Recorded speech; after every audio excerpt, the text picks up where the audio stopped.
जब आप मसीह के पास आते हैं तो आपका उद्धार हो जाता है, लेकिन हो सकता है आपके मन में एक सवाल हो जो हम बहुतों के मनों में है कि अगर आप एक बार बचाए गए तो आप हमेशा के लिए बचाए गए। Once you are saved you are always saved. और या फिर इस उद्धार को आप खो सकते हैं।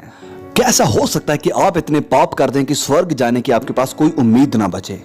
क्या ऐसा हो सकता है कि परमेश्वर आपकी तरफ अपनी पीठ कर ले? तो आज हम इस वीडियो में देखेंगे और बाइबल से जानेंगे इस सवाल के जवाब को कि क्या आप अपने उद्धार को कभी खो सकते हैं।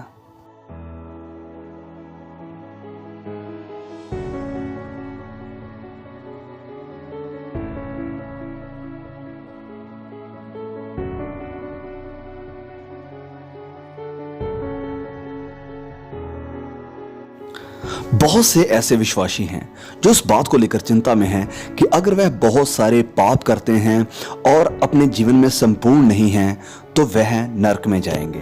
और वहीं कुछ ऐसे विश्वासी भी हैं जो ये सोचे कि हे, अब तो मेरा उद्धार हो चुका है, जिसका मतलब है कि मैं जैसे चाहूं अपना जीवन गुजार सकता हूं, जितने चाहे पाप कर सकता हूं, क्योंकि मेरा उद्धार हो चुका है, मैं तो फिर भी स्वर्ग ही जाऊंगा। लेकिन ज्यादातर विश्वासी पहले ग्रुप के लोगों के जैसे हैं जिनके पास ये कंसर्न है कि क्या वह अपने उद्धार को खो सकते हैं। क्या ऐसा हो सकता है कि मैं अपने आप को इस परिस्थिति में पाऊं कि मैं स्वर्ग जाने के लायक नहीं हूं? इस विषय को लेकर लोगों के अंदर चिंता का सबसे बड़ा कारण हम देख सकते हैं, इसलिए हो सकता है क्योंकि उन्होंने बाइबल के एक बहुत ही, हम कह सकते हैं, भयानक वचन को पढ़ा है। तो आइए हम देखते हैं इस वचन को, इब्रानियों अध्याय 10 वचन 26। क्योंकि सच्चाई की पहचान करने के बाद यदि हम जानबूझकर पाप करते रहें तो पापों के लिए फिर कोई बलिदान बाकी नहीं। हाँ, दंड का एक भयानक बाट जोना और आग का ज्वलन बाकी है जो विरोधियों को भस्म कर देगा।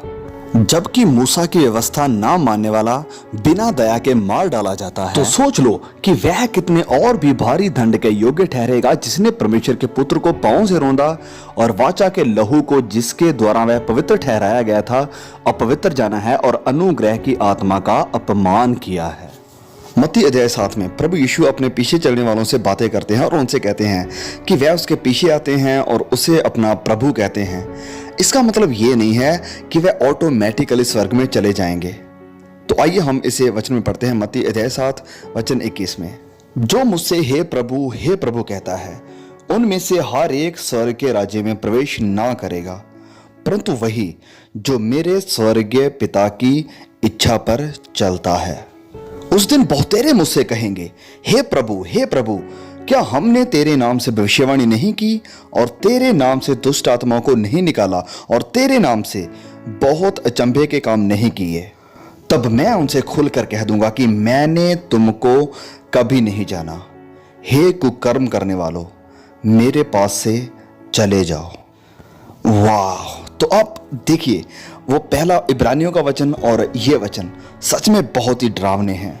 ये भयानक वचन है क्योंकि ये दोनों वचन हमें बताते हैं कि कुछ विश्वासी जो अपने आप को बचाए हुए और यीशु को अपना प्रभु मानते हैं, हो सकता है कि वह सजा और न्याय का सामना करें क्योंकि उन्होंने जानबूझकर पाप को चुना और परमेश्वर की इच्छा को पूरा नहीं किया। हाँ, ये वचन हैरान और परेशान कर देने वाले हैं और हमें हमारे असल और पहले सवाल की तरफ लेकर जाते हैं कि क्या आप उद्धार को खो सकते हैं? तो सबसे पहली बात, ये शब्द उद्धार पाना या बचाए जाने का जिक्र सिर्फ प्रभु यीशु मसीह की मृत्यु के बाद ही नहीं हुआ है, वरन इस विषय को हम पूरी बाइबल में देखते हैं। बाइबल की पहली किताब उत्पत्ति से लेकर बाइबल की आखिरी किताब प्रकाशित वाक्य तक इसका जिक्र किया गया है। तो अगर हम उद्धार की बात करते हैं तो हमें उन घटनाओं को देखना पड़ेगा जो इस विषय को रिफ्लेक्ट करते हैं। मूसा की कहानी।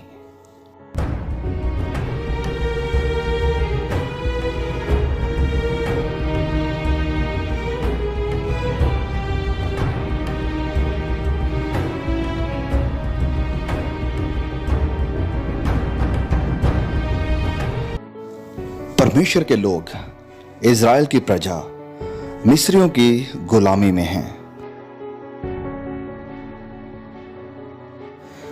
उन्होंने प्रार्थना की एक उद्धारकर्ता के लिए जो आए और उन्हें आजाद करे ताकि वह वादा की हुई धरती पर जा सके। तो परमेश्वर ने जरूर एक बचाने वाले को भेजा जिसका नाम था मूसा, और परमेश्वर उसके साथ था। उसने बहुत ही अद्भुत और अनोखे कार्यों के द्वारा यह प्रकट किया कि परमेश्वर फिरौन से कहीं ज्यादा ताकतवर है। वह जीता और उसने इजरायलियों को गुलामी से आजाद किया, और अब वह गुलाम ना रहे, अब वह बचाए जा चुके थे। मिस्रियों से छुटकारा या उद्धार पाने के बाद उन्होंने मूसा के साथ वादा की हुई धरती की तरफ अपना सफर शुरू किया, वह धरती जिसका वादा परमेश्वर ने उनके साथ किया था। अब कुछ लोगों ने तो उस वादा की हुई धरती पर अपना पैर रखा, लेकिन बाकी विश्वास से भटक गए और मूर्तियों की पूजा शुरू कर दी। और फिर उनका विनाश हुआ जब मूसा सिनई पहाड़ से नीचे आया, और फिर तुरी फूंकी गई, और जो गुनाह में पाए गए उनके ऊपर दंड की आज्ञा हो गई।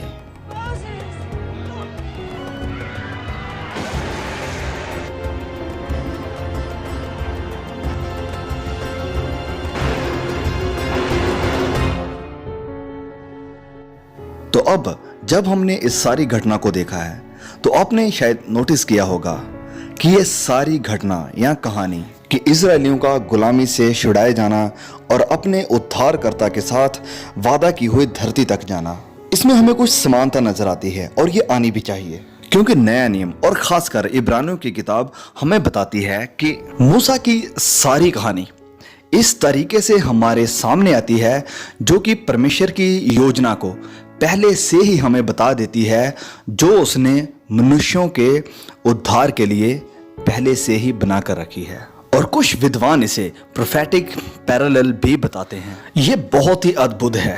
परमेश्वर ने बाइबल के इतिहास की घटनाओं को इस तरीके से बुना है कि वह उद्धार की उस योजना को प्रकट करे जो हमें आखिरी उद्धारकर्ता प्रभु यीशु के द्वारा मिलेगा। तो जब हम उद्धार की योजना को पढ़ते हैं जिसे परमेश्वर ने मूसा की कहानी में प्रकट किया है, तो इस सवाल का जवाब हमारे लिए स्पष्ट हो जाता है कि क्या हम उद्धार को खो सकते हैं या नहीं। तो चलिए थोड़ा गहराई में जाते हैं। इस शब्द साल्वेशन का यूनानी और इब्रानी भाषा में मतलब है बचाना, छुड़ाना या मुक्ति देना। यही कारण है कि इस शब्द साल्वेशन को मूसा की कहानी के साथ जोड़ा गया है, क्योंकि मूसा उनके उद्धारकर्ता ने इजरायलियों को मिस्रियों की गुलामी से उद्धार दिलवाया था, आजाद करवाया था। तो आइए अब देखते हैं कि निर्गमन अध्याय 15 वचन 2 में उन्हें छुड़ाने के बाद मूसा ने क्या लिखा। यहोवा मेरा बल और भजन का विषय है, और वही मेरा उद्धार भी ठहरा है। तो आइए इस शब्द साल्वेशन यानी उद्धार को देखते हैं। तो जब आप देखते हैं तो आप इब्रानी में इस शब्द उद्धार को पाएंगे कि इसका मतलब है यशुआ। वाह, ये अद्भुत है, क्योंकि आप शायद जानते होंगे कि यशुआ प्रभु यीशु का असल इब्रानी नाम है। तो अगर कोई आपसे पूछे कि क्या यीशु मसीह का नाम पुराने नियम में है, तो आप उन्हें सिंपली इस वचन की तरफ लेकर जा सकते हैं और उन्हें कह सकते हैं कि हाँ है। यीशु का मतलब है उद्धारकर्ता। तो इसका एक और मतलब देखते हैं। जैसे मैंने बताया है कि यीशु का मतलब है उद्धारकर्ता, तो इसका मतलब है डिलीवरेंस, मतलब छुटकारा। तो मूसा की कहानी से हम उद्धार के बारे में क्या सीख सकते हैं? जैसे परमेश्वर ने मूसा को इस्तेमाल किया इजरायलियों को मिस्रियों की गुलामी से छुड़ाने के लिए, इसी प्रकार हम भी एक अल्टीमेट आखिरी उद्धारकर्ता के द्वारा बचाए गए हैं। हम मिस्रियों की गुलामी से नहीं छुड़ाए गए हैं, नहीं, हम छुड़ाए गए हैं शैतान के अंधेरे की गुलामी से, जो इस संसार पर राज्य करती है और लोगों को अंधा बनाकर रखती है। और जैसे छुड़ाए जाने के बाद इजरायलियों ने वादा की हुई धरती तक पहुंचने के लिए उजाड़ से सफर किया, इसी प्रकार हम भी अपनी जिंदगी में सफर करते हैं जब तक हम वादा की हुई धरती तक ना पहुंच जाएं, जब तक प्रभु यीशु हमें लेने ना आए। लेकिन याद रखें कि भले ही इजरायली लोग मिस्रियों की गुलामी से बचाए गए थे, फिर भी उनके अंदर विश्वास होना बहुत जरूरी था वादा की हुई धरती तक पहुंचने के लिए। वह सब नाश हो गए जब मूसा परमेश्वर से मिलकर नीचे आया।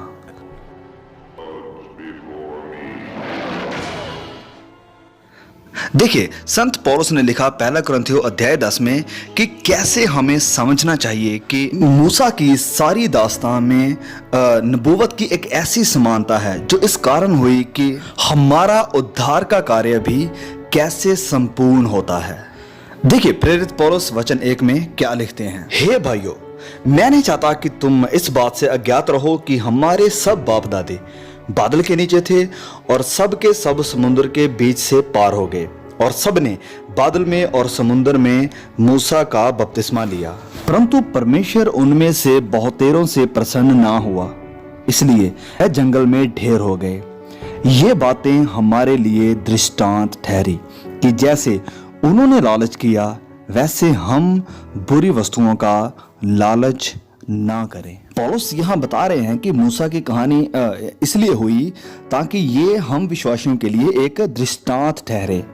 आगे वचन 7 में लिखा है, और ना तुम मूर्त पूजने वाले बनो जैसे कि उनमें से कितने बन गए थे, जैसा लिखा है कि लोग खाने पीने बैठे और खेलने कूदने उठे, और ना हम व्यभिचार करें जैसा उनमें से कितनों ने किया, एक दिन में 23,000 मर गए। और ना हम प्रभु को परखे जैसा उनमें से कितनों ने किया और सांपों के द्वारा नाश हो गए।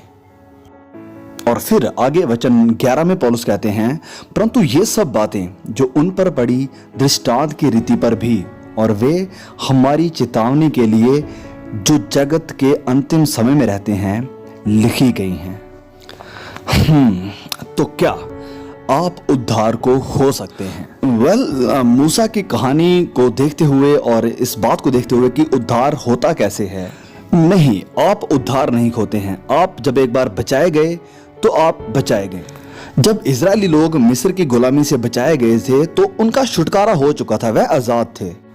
बिल्कुल इसी तरह आप भी एक समय पाप और अज्ञान के गुलाम थे, शैतान के राज्य के कारण। और एक बार जब प्रभु यीशु ने आपको अंधकार के राज्य से छुड़ा दिया है तो आपकी जंजीरें टूट गई हैं। आप अब अंधकार में नहीं हैं, आप सच्चाई को जानते हैं और आप परमेश्वर के राज्य में प्रवेश कर चुके हैं।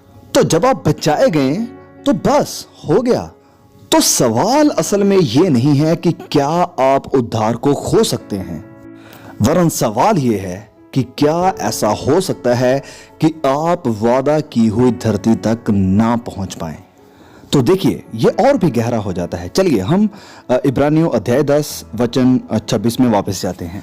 क्योंकि सच्चाई की पहचान प्राप्त करने के बाद यदि हम जानबूझकर पाप करते रहें तो पापों के लिए फिर कोई बलिदान बाकी नहीं। हाँ, दंड का एक भयानक बाट जोना और आग का ज्वलन बाकी है जो विरोधियों को भस्म कर देगा। और अगला वचनों में बताता है कि कैसे ये सब मूसा की समानता के साथ जुड़ा हुआ है। जबकि मूसा की व्यवस्था का नाम मानने वाला 2 या 3 जनों की गवाही पर बिना दया के मार डाला जाता है, तो सोच लो कि वह कितने और भी भारी दंड के योग्य ठहरेगा जिसने परमेश्वर के पुत्र को पांव से रौंदा और वाचा के लहू को जिसके द्वारा वह पवित्र ठहराया गया था अपवित्र जाना है और अनुग्रह की आत्मा का अपमान किया है। वाह, तो ये जवाब यहीं पर है, ये बिल्कुल स्पष्ट है। तो इसका यहां पर मतलब है कि जब आप एक बार शैतान के या अंधकार के राज्य से छुड़ाए गए हैं और जब आपने एक बार सच्चाई को जान लिया है तो वह भारी दंड के योग्य ठहरेंगे जो अनुग्रह की आत्मा का अपमान करते हैं।